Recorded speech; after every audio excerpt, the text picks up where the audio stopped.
Good evening, everyone, and welcome to the TV6 Digital Desk live stream. My name is Molly Birch, and I'll be taking you through a recap of today's headlines. This stream runs every night starting at 8/7 Central Time from Sunday to Thursday. Feel free to comment and ask any questions you have in the chat as you feel like it, and I'll do my best to answer those questions as we go and after the stream as well. With all of that business out of the way, let's take a look at our first story for tonight, and we begin with new information. Police say one person sustained minor injuries in a crash in Iron Mountain this afternoon. Police say a taxi driver ran a red light at the intersection of North Stevenson Avenue and East Main. The taxi hit a blue SUV. A TV6 reporter on scene confirmed the driver of the SUV was taken to the hospital. Police say they don't know the extent of that driver's injuries. The driver of the taxi wasn't hurt. The Iron Mountain Police Department, Iron Mountain Fire Department, and Integrity Care EMS all responded. And we have more information on an ongoing investigation involving skeletal remains found in Upper Michigan. The Michigan State Police say it now knows the name of the man found earlier this summer in Menominee County, while a separate investigation continues into more remains found in Dickinson County. The victim was 53-year-old Robert Edward Cook, Jr. of Iron River. The Michigan State Police say a positive identification was made through DNA comparison. According to the MSP, Cook had walked away from an assisted living facility in 2021. After several days of searching, he was not found, and it was believed that he may have hitchhiked out of the state. No trauma or foul play is suspected. The family was notified of the identification in August, and the remains were reunited with them for a proper burial. Another set of skeletal remains were found near the parking lot of Hamilton Lake in July. According to the Dickinson County Sheriff's Office, they are still waiting for the final report back from the forensic anthropologist. The remains are believed to be the old bones of an indigenous person, and no foul play is suspected. The Sheriff's Office is working with tribes in the area to identify the individual and give them a proper burial.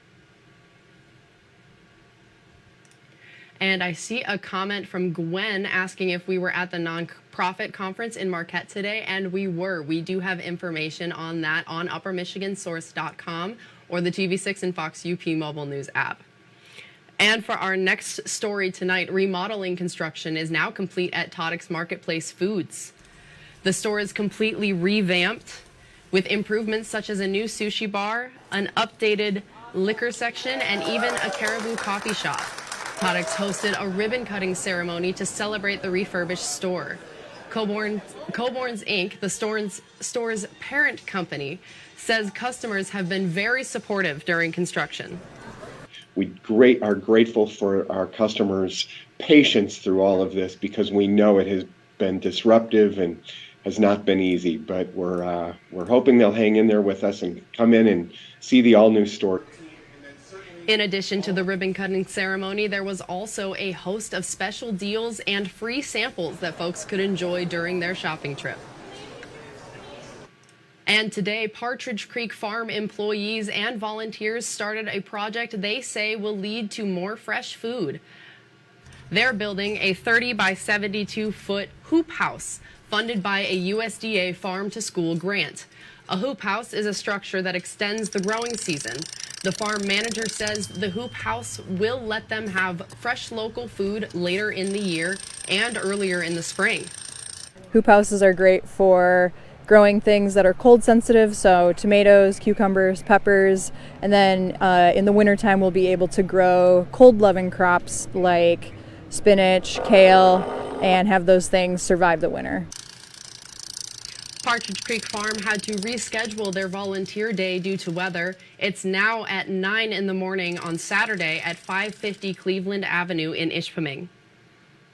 And if you're looking to play an outdoor sport like golf during the winter, you might be in luck. UP Indoor Golf is having an open house on Sunday from 12 to 5 in the afternoon. Owners say they're located inside of Advantage Training on West Ridge Street in Marquette. They also say they have all types of simulated sports like golf, disc golf, bowling, soccer, and more. One co-owner says this facility will be open year-round. Letting the public have a first look at the facility and try out the simulators, see what we have to offer.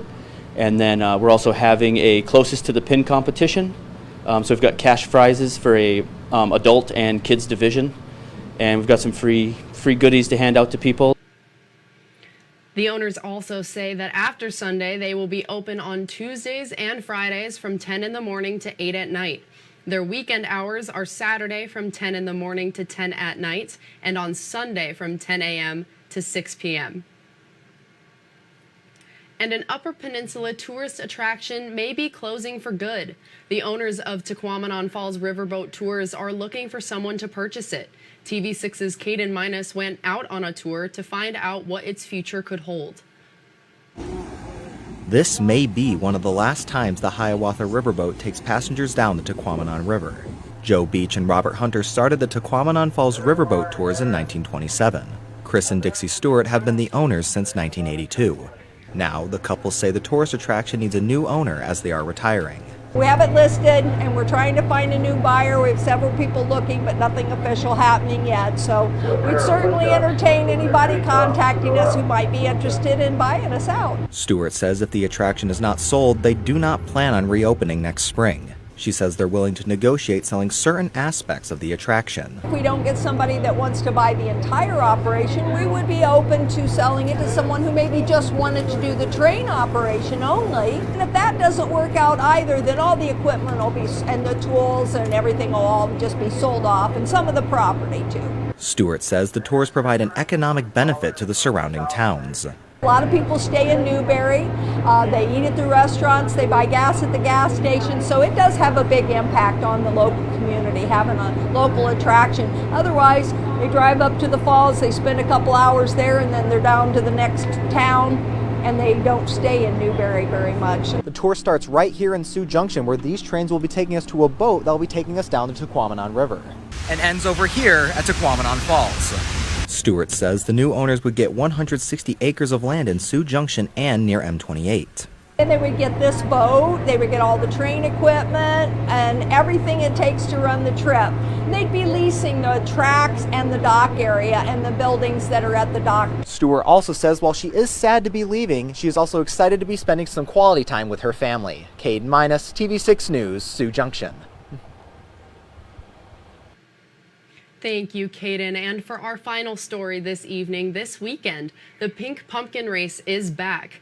The annual 5K run walk focuses on cancer awareness and support in Delta County. This is the fundraiser's 12th year, and organizers say every dollar raised goes to help people in Delta County who are undergoing cancer treatment. Local businesses donated bucket raffle items, and there will also be a bake sale and 50-50 drawing. Organizers say last year they raised enough money to support one family a week for the entire year. A lot of people don't know what to do when someone they love has cancer.